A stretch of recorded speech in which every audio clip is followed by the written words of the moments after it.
तरी आम्ही ते साफसफाई वगैरे करून बसलो इथं. आणि इकडं बघू शकता त्या तिकडं नारळ झाडापासून इकडं सगळं इथं असं नारळ झाडं येते. इथं पण सगळं स्वच्छ केलं. इथं कडीपत्त्याचं झाड लावलं होतं, त्याला पण जरा असं कुंपण केलं पाणी वगैरे घालण्यासाठी. तिथं पण नारळ झाड केलं, ते सगळं स्वच्छ केलं. तर मग आता ट्रॅक्टरला पण फोन लावलो होतो, ते घाण सगळं इथं जाळून टाकलं सगळं. आता ट्रॅक्टर आलाय, ट्रॅक्टरवाल्याला बोलवतो ते नांगर मारा सगळं मक्याचं कांडं स्वच्छ केलं होतं, त्याचा नांगर मारला दाखवतो इथे. आत्ताच चालू आहे नांगर मारायचं. नांगर मारून झालं एकदा रोटर मारतात म्हणजे सगळं प्लेन होते.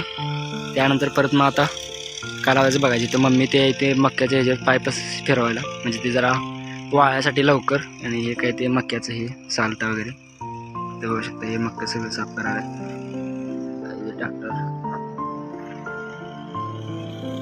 जर इथं जाळ लावलेलं आहे, विजले सगळं आता बऱ्यापैकी.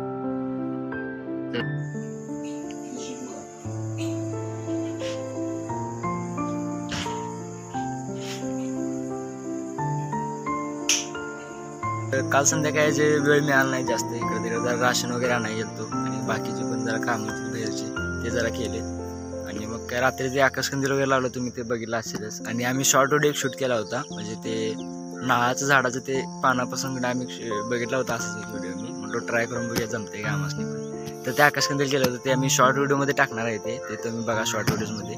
लिंक मी ह्याच्या खाली नाही नंतर अपलोड करणार आहे, मग लिंक वगैरे बघू शकता तुम्ही चॅनलवरती जाऊन. तर ह्या व्हिडिओमध्ये एवढंच. तर भेटू next vlog video. Bye bye.